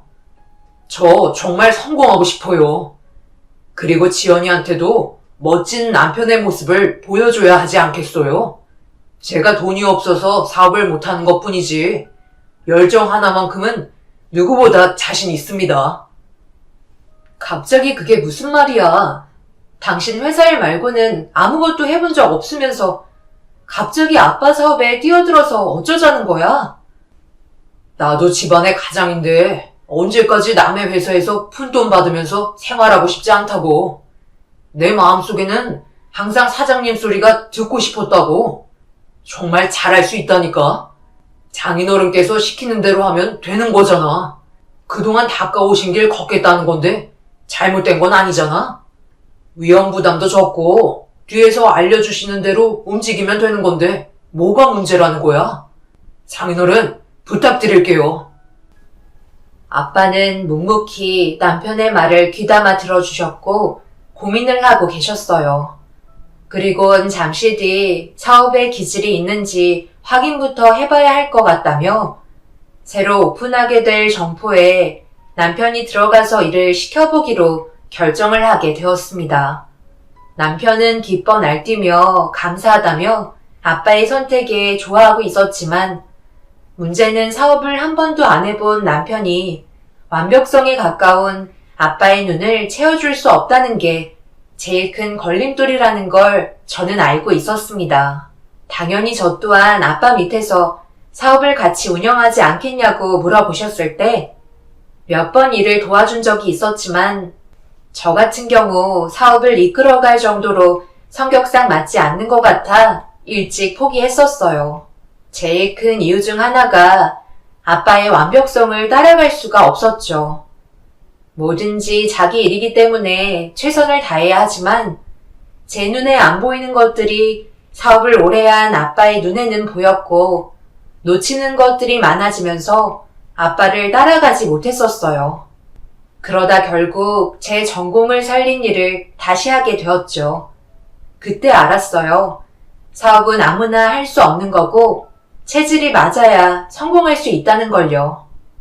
하지만 제가 그동안 봐온 남편의 모습은 사업을 할 수 있을 만한 성격도 아니었고 의욕 또한 그저 그랬기 때문에 걱정이 많았었죠. 괜히 아빠와 남편과의 사이만 더 멀어질까봐 불안해서 집에 돌아온 이후 진지하게 대화를 이어나갔어요. 그냥 지금 하는 일 하면 안 돼? 당신이 아빠 성격을 몰라서 그러는데 정말 쉽지 않다니까? 당신은 그냥 회사에서 윗사람들한테 안 좋은 소리 들어가며 일하는 게 스트레스 받고 월급도 많지 않으니까 그런 불만들이 사업적으로 눈이 돌아간 거잖아. 나도 인생 살면서 한 번쯤은 사장님 소리 들어봐야 하지 않겠어? 언제까지 회사에 박혀서 남의 돈이나 받으며 생활하는 그런 한심한 사람이 될 수는 없잖아. 회사에서 욕먹는 것도 한두 번이지. 나는 그렇게 살고 싶지 않아. 기회가 있다면 잡고 싶고 내 용기를 장인어른께서 보신 거야. 그래서 시험해 보시겠다는 거잖아. 분명 좋은 기회고 절대 놓치고 싶지 않아. 남편의 의지를 꺾기에는 이미 늦었다는 걸 알 수 있었어요.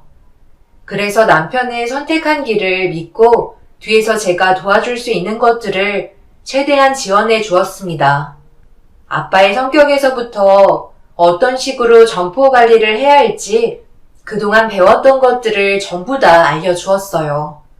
그렇게 남편은 회사에서 퇴사 절차를 받고 아빠가 새로 확장한 사업 점포에 들어가 아빠 밑에서 일을 배워나가고 있었습니다.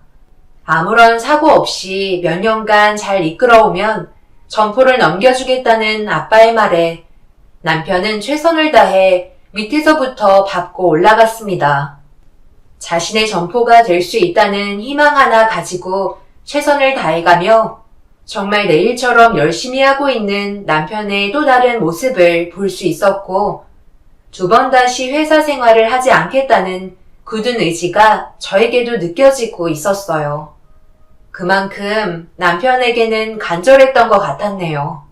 아빠 밑에서 일을 배운다는 게 정말 쉽지 않다는 걸 남편도 느끼고 있었는지 저 몰래 눈물을 훔치는 모습까지 볼 수 있었어요.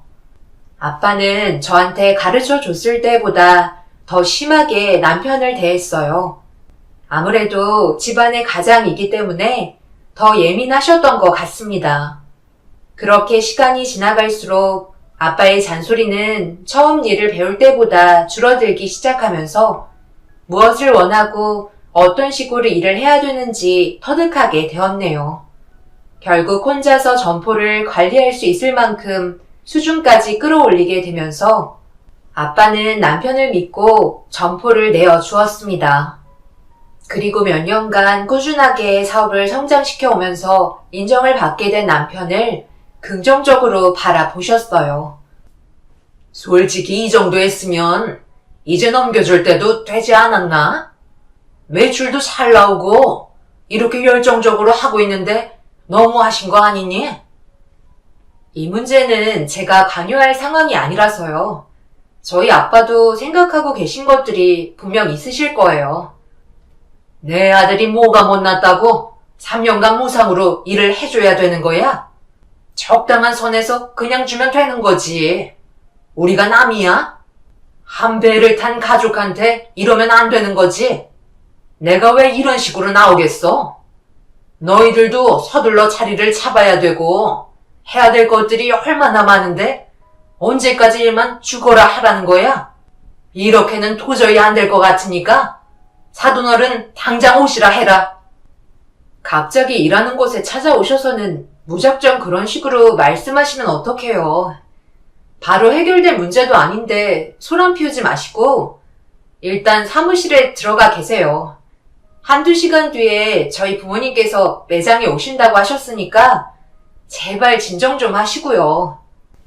시모는 남편이 일하는 곳에 갑자기 찾아오셔서는 과거에 남편에게 했던 약속을 지키지 않는다며 화를 내고 계셨습니다.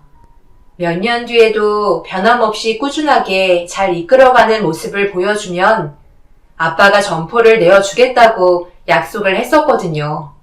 그만큼 저희 아빠 또한 사위가 어느 정도의 능력을 가지고 있는지 확인해보고 싶어 하시는 것 같았어요.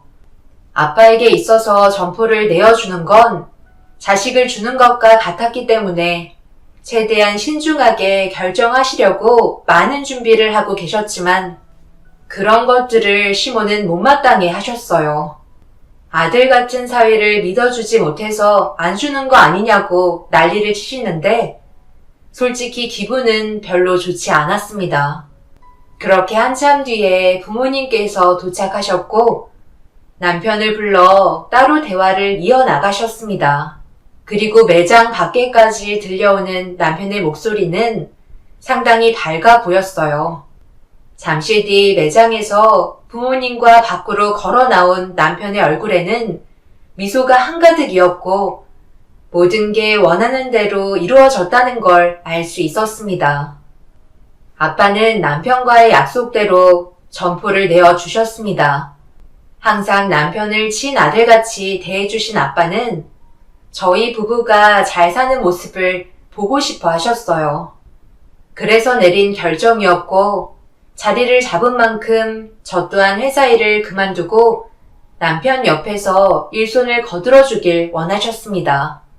그렇게 해야 매장이 더 안정적으로 돌아갈 거라는 말에 저도 회사 일을 정리하고 남편 옆에서 필요한 부분들을 해결해 주었네요.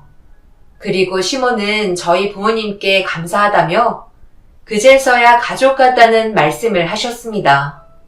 그동안 남편이 저에게도 잘했었지만 무엇보다 아빠가 마음에 들어 하셨던 건 꼭 성공하겠다는 열정을 마음에 들어 하셨던 것 같아요. 그리고 그날 이후 점포는 남편의 명의가 되었고 그 책임감은 더욱더 크게 다가왔는지 열심히 일을 하는 모습을 지켜보며 제 남편이라는 게 자랑스러웠습니다. 그런데 앞날이 행복할 것만 같았던 저희 가족에게 조금씩 문제가 보이기 시작했어요. 점포가 아빠의 명의로 되었을 때와 다르게 소유권이 남편의 명의로 바뀌면서 저를 대하는 행동들이 가끔 상처를 주었고 시몬은 날이 가면 갈수록 오히려 제가 짐이 된다며 안 좋은 말들을 늘어놓으셨네요. 계속 이런 식으로 할 거면 그냥 다시 회사로 출근해. 그냥 시간 때우려고 매장에 나오는 거야? 일을 하라면 제대로 하라고. 나 지금까지 쉬지 않고 계속 움직이고 있는 거 안 보여? 당신이나 제대로 했으면 좋겠는데? 요즘 들어 손가락 하나 까딱하지 않으려 하잖아. 내 눈에 보이는 것들이 직원들 눈에도 다 보인다는 거 몰라? 사장이 늘어지면 직원들은 그걸 전부 다 보고 배운다고. 아빠가 제일 처음 강조하셨던 게 쉬지 않고 움직이며 관리하라는 거였는데 당신은 지금 뭐 하고 있는 거야? 내가 여기 매장 사장인데 누가 나한테 뭐라고 할 건데? 그리고 지금까지 쉬지 않고 달려왔으면 조금의 여유는 필요할 수 있는 거 아니야? 잠깐 쉬는 거 가지고 당신이 사장인 나한테 큰소리 치는 거야? 잔소리만 늘어놓을 거면 당장 내 매장에서 나가. 그동안 말 안 하고 참고 있었는데 솔직히 사돈어른이 돈이 많은 것뿐이지. 내가 봤을 때 매장 운영은 내 아들이 훨씬 더 잘하고 있는 것 같은데? 옛날에 구닥다리 방식만 고집하면 망한다는 거 몰라? 요즘에 누가 무식하게 사장이 일을 해? 다 직원 굴려가면서 하는 거지. 언변만 좋아도 직원들은 알아서 잘 따라온다는 거 몰라? 무조건 몸으로만 때우려 한다고 좋은 게 아니란 거야. 어떻게 너희 사돈어른은 일머리가 그렇게 없니? 솔직히 우리 매장이 지금까지 오픈한 점포들 중에 매출 1위 아니야? 그럼 이제 인정해야 된다고 생각하는데 매출로 모든 게 확실시된 마당에 우리한테 큰소리 칠 게 뭐가 있어? 그래서 지금 저희가 잘하고 있다는 거예요? 하루 종일 카운터에만 앉아서 돈만 세고 있는데 뭘 잘한다는 건데요? 어머님도 이제 매장에 찾아오지 마세요. 직원들 눈치 보이고 불편해하고 있는 거 안 보이세요? 그렇다고 오셔서 일 도와주시는 것도 아니잖아요. 네가 사장이야? 내 아들이 사장인데 네가 뭔데 큰소리야? 어쩜 너는 하는 행동 하나하나가 왜 이렇게 마음에 안 드니? 항상 한결같을 거라 생각했던 남편의 태도는 점점 더 추락해갔고, 시모는 매일같이 찾아오셔서는 아침부터 저녁 때까지 직원들을 갈구면서 쉬지 않고 계속해서 일만 시키고 있었습니다. 시모의 행동들 때문에 직원들은 지쳐가기 시작했고, 남편은 안 좋아지고 있는 상황들을 바로 잡을 생각조차 하지 않았어요. 하도 답답해서 왜 이런 식으로 일을 하냐 물어보니 저에게 충격적인 말을 건네며 그동안 자신이 사회생활하면서 느낀 것들을 설명해 주는데 손이 부들부들 떨렸습니다. 어차피 저 사람들 아르바이트잖아. 여기 시간 때우려고 온 거 아니야? 시급이 그냥 나오는 건 줄 아나 봐. 자신들이 땀 흘리며 발로 뛰어야 돈을 벌 테고, 그래야 먹고 살 수 있는 월급을 받아갈 수 있는 건데, 도대체 뭐가 문제라는 거야? 어차피 일할 사람 널렸어. 저 사람들 아니더라도 들어와서 일하고 싶어 하는 사람 줄을 서 있는데 손에 볼 거 없잖아? 버티는 사람은 돈을 버는 거고, 못 버티면 그 사람은 거기까지인 거야. 내가 사장인데 누가 뭐라고 하겠어? 운영은 내가 알아서 해. 당신이 그래서 회사 때려치우고 지금 이 일을 하는 거 아니야? 그럼 직원들 마음도 헤아려 줘야 하는 거지. 지금은 매출에 큰 영향이 없을 것 같지? 계속 이런 식으로 운영한다면 나중에는 아무도 찾지 않을 거라고. 아빠가 그렇게 말씀하셨잖아. 아버님 얘기 좀 그만해. 내가 그동안 일 배우면서 느낀 게 뭔 줄 알아? 내가 사장이 되면 절대 아버님처럼 무식하게 살지 않겠다고 다짐했었어. 사장이면 사장답게 행동을 해야지. 직원들처럼 똑같이 움직이고 굳은 일은 사장이 다 하면 뭐하러 돈 주면서 사람을 고용해? 그렇게 해서 얻는 게 뭔데? 제발 옛날 방식 좀 버리라고. 당신 계속해서 나한테 잔소리할 거면 다시는 매장에 찾아오지 마. 지금 옆에 있는 것만도 스트레스니까 그 입 좀 다물어줬으면 좋겠네. 남편은 초심을 완전히 잃어버렸고 오로지 눈앞에 들어오는 돈만 보고 있었어요. 이러려고 아빠가 남편한테 매장을 넘겨준 게 아니었는데 순식간에 바뀐 두 얼굴에 어떻게 할지 몰라 당황스러웠고 결국 이 문제를 아빠에게 털어놓게 되었네요.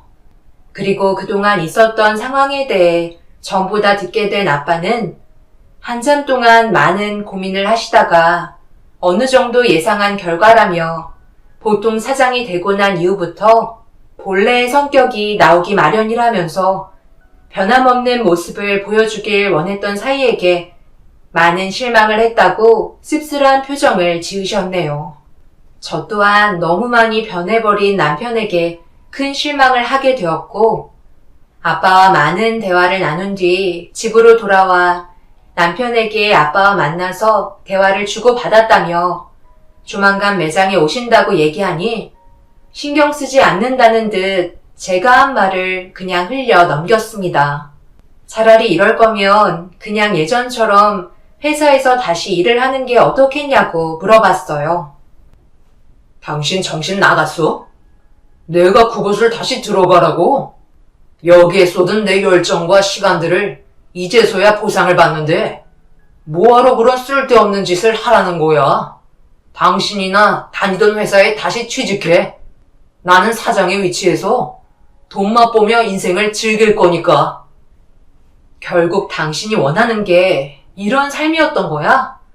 직원들 막 부려가면서 말 함부로 하고 마음에 상처 주는 그런 사장을 하고 싶었던 거냐고. 정말 이런 말까지 안 하려 했는데 당신한테 너무 큰 실망을 해서 다시 예전으로 돌려놓고 싶을 정도야. 당신이 그렇게 하고 싶다고 얘기하면 내가 과거로 다시 돌아갈 것 같아? 그냥 내가 알아서 할 테니까 신경 끄시지. 계속 이런 식으로 날 힘들게 하면 우리의 앞날도 보장받을 수 없다는 거 알지? 당신이랑 함께 살기 힘들어진다는 말이야. 그렇게까지 되고 싶지 않으면 그냥 조용히 입 닫고 살아. 쓸데없이 장인어른한테 얘기해서 뭐 어쩌자는 건데? 제가 그동안 알고 지냈던 남편의 모습은 거짓이었고, 제 앞에 서 있는 남편이 진짜 모습인 걸 알 수 있었습니다. 대화 도중에 계속해서 저와의 인연을 끊어내고 싶다는 말을 반복하더니 끝내 이혼 얘기까지 나오게 되었어요. 매사에 항상 불만이 많았던 남편이긴 했지만 사람이 이렇게까지 변할 수 있을 거라곤 상상조차 하지 못했었습니다. 돈 앞에서는 평생 함께 하겠다고 약속한 배우자까지 내치려는 남편의 행동들이 저에게 많은 실망감을 안겨주었네요. 결국 남아있던 정까지 떨어질 정도로 남편은 아빠의 부탁을 거절했고 저와 이혼하게 되는 상황까지 오고야 말았습니다. 제 생각이 맞았다니까요. 아버님, 그렇게 되실 줄 알았어요. 사업은 아무나 하나요? 지금까지 버티신 것만도 저는 대단하다고 생각되는데요. 저도 사업을 한 지 몇 년밖에 안 되었지만 사람한테는 재능이라는 게 있는 거잖아요. 저는 사업에 타고났어요. 그만큼 운영 방식 또한 현재 시대에 맞게 잘 이끌어가고 있다고요. 아버님께서 이제는 저를 본받아야 하지 않겠어요? 그러기에는 너무 늦었을지도 모르겠네요. 직원들이 대화 나누는 거 들어보니까 소문이 사실인 것 같던데. 정말 다행인 게 저한테 매장을 넘기셨으니 그나마 점포 하나는 건질 수 있었던 거 아닙니까? 아버님 개털 되셨다면서요? 지금 줄줄이 쓰러져서 적자 난 곳 겨우 메꾸고 있다던데 계속 버티셔봤자 쫄딱 망하실 텐데 더 힘들어지시기 전에 처분하시고 남은 돈으로 노후 자금에 쓰세요. 제가 일 배울 때 그렇게 뭐라고 하시더니 결국 이런 꼴이 되셨네요. 이래서 사람 앞날 아무도 모른다는 거죠. 항상 저에게 하셨던 그 말 평생 마음에 담아두고 살고 있습니다. 그럼 저는 바빠서 먼저 일어날 테니 살펴가세요. 자네 어떻게 나한테 그럴 수 있나? 내가 그동안 자네를 친아들처럼 생각하며 정말 잘해줬는데 도움을 주지 않겠다는 겐가? 그건 제가 여유 있을 때 도와드리는 거죠. 그럼 이 점포를 다시 장인어른께 돌려달라는 건가요? 제 손에 들어온 걸 왜 다시 드려야 하는 건데요? 저는 그렇게 하고 싶지 않으니까 그만 돌아가세요. 이런 식으로 대화 나누는 건 아무런 의미가 없어요. 당신 정말 이럴 거야? 우리가 그동안 도와준 건 생각 안 해? 지금 상황이 많이 안 좋다 보니 아빠가 당신한테 부탁하는 거잖아. 경기가 안 좋아지면서 줄줄이 사탕처럼 쓰러져가는 아빠의 점포를 하나둘 처분하기 시작했고 결국 모든 매장을 정리한 뒤 모자란 금액은 남편에게 도움을 받고자 부탁을 했었어요. 하지만 남편은 매몰차게 아빠를 내쳤고 제 말도 들어주려 하지 않았습니다. 결국 서로의 언성이 높아지기까지 하면서 안 좋은 모습까지 보이게 되었고 남편은 아빠와 저를 밖으로 밀쳐냈네요. 아빠는 고개를 떨군 채 씁쓸한 표정으로 한참 동안 그 자리에서 다리를 떼지 못하셨어요. 그동안 아빠와 남편이 함께하는 시간 동안 정말 많은 추억들이 담겨있던 이곳에서 아빠를 밀쳐냈다는 게 너무 큰 상처를 받게 되신 것 같았습니다. 결국 빈손으로 돌아가시는 아빠의 뒷모습만 바라보고 있는데 충격이 가시지 않으셨는지 휘청거리시며 몸을 벽에 기대셨고 반복해서 한숨을 내쉬었어요. 혹시라도 안 좋은 일이 생길 수도 있을 것 같아 댁에까지 모셔다 드린 뒤 집으로 돌아와 남편을 기다렸고 저녁 늦게 들어온 남편이 현관문을 열자마자 시댁 식구가 먼저 집으로 들어왔습니다.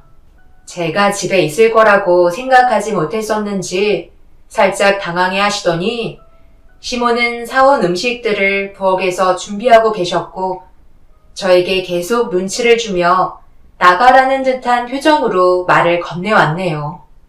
그래서 남편에게 마지막으로 진지하게 대화를 요청했어요.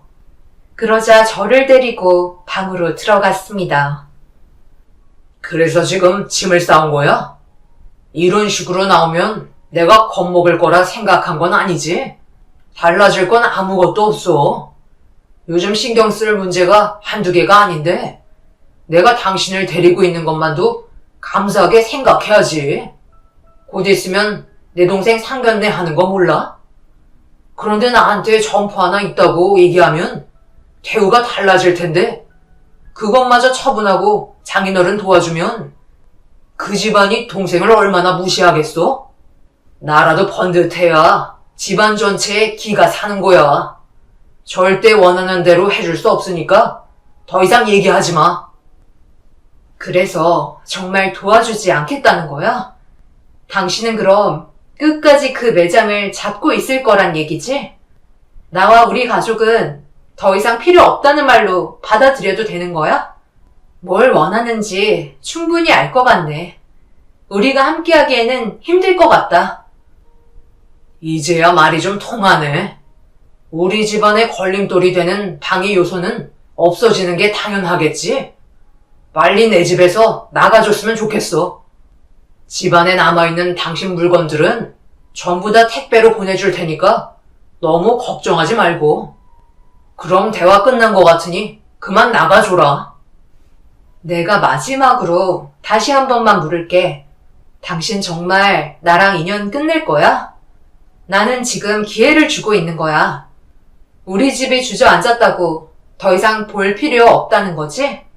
그동안 함께한 세월보다 눈앞에 보이는 돈이 더 중요하다는 거야? 예, 너는 그만 좀 하지 못해? 내 아들이 싫다잖아. 무슨 말이 그리 많아?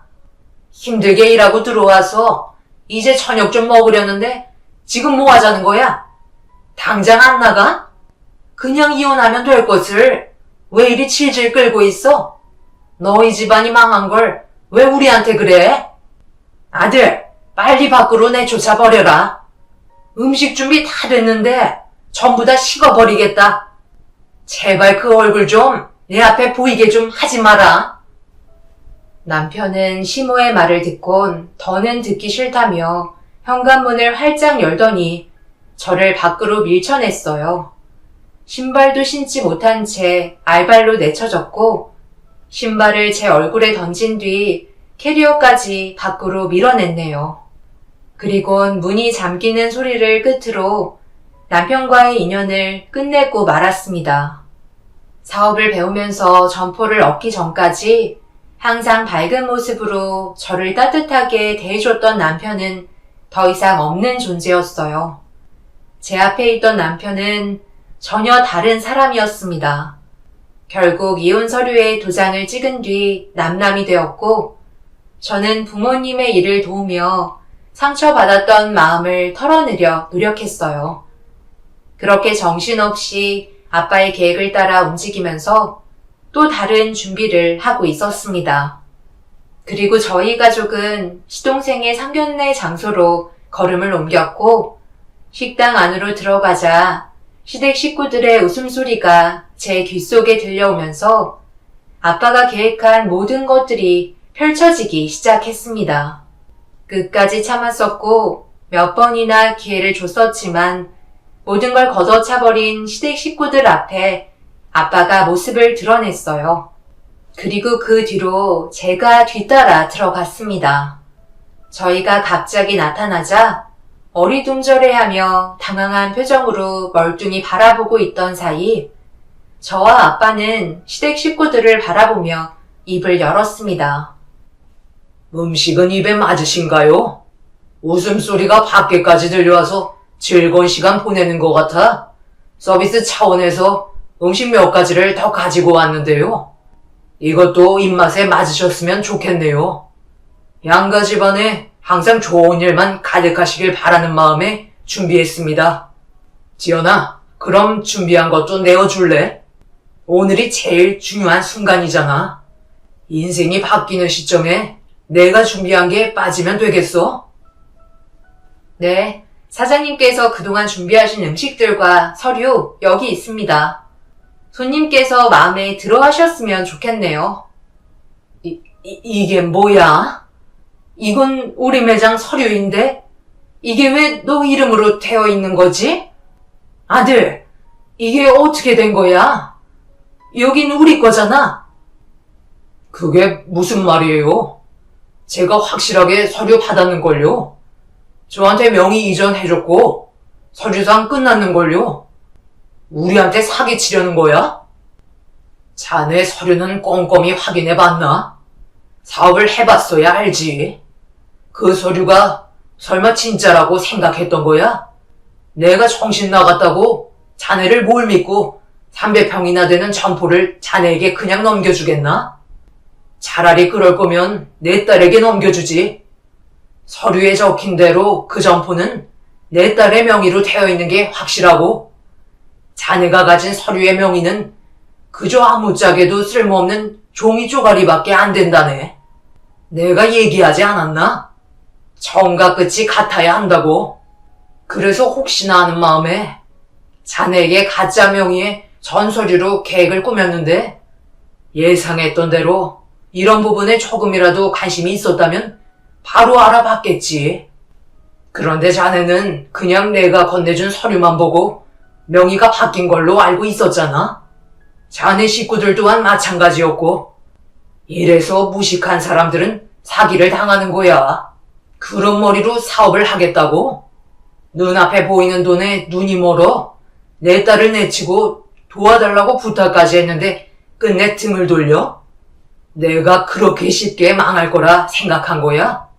직원들한테 소문을 내게 한 것뿐이지. 자네가 지금 음식을 먹고 있는 이 장소가 누구의 소유일 것 같나? 전에 하던 사업은 전부 다 처분하고 식당업으로 전환한 걸 모르고 있었지. 우리는 계속해서 자네에게 기회를 줬고 자네는 그 기회를 계속 밀어낸 결과이니 어쩌겠나. 그동안 애썼고 퇴직금 정도는 주도록 하지.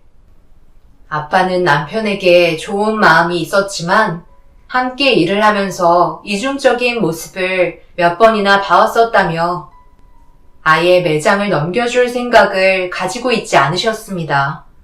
가짜 명의 이전 서류 한 장 받아서는 좋다고 본색이 드러난 시댁 식구들의 행동들이 결국 돌이킬 수 없는 결과를 초래했고 자신들이 한 행동들에 대해 받아들이기 힘들었는지 상견례장은 아수라장이 되고 말았네요.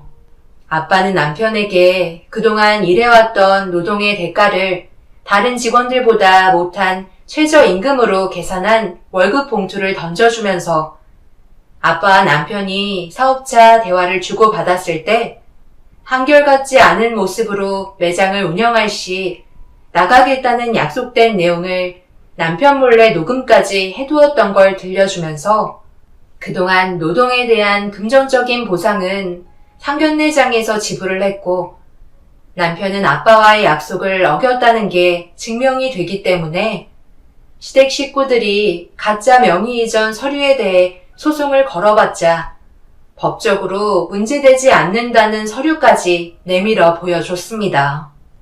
결국 그제서야 땅을 치고 후회했지만 엎질러진 물을 주워 담을 수는 없었습니다. 아빠가 운영하시는 식당을 예전에 단둘이 대화하셨을 때 남편에게 상견례 장소로 소개해 주시면서 이 모든 걸 계획하고 계셨다는 게 소름이 돋을 정도로 철저하게 움직이셨어요. 결국 시댁 식구들의 상견례는 물거품이 되었고 그렇게 시댁과의 인연을 완전히 끝낼 수 있었습니다. 두 번 다시 그 사람들이 제 눈앞에 안 보였으면 좋겠어요. 제 사연을 들어주신 분들 오늘 하루도 행복한 하루 보내시길 바라며 이만 글을 줄이겠습니다. 감사합니다.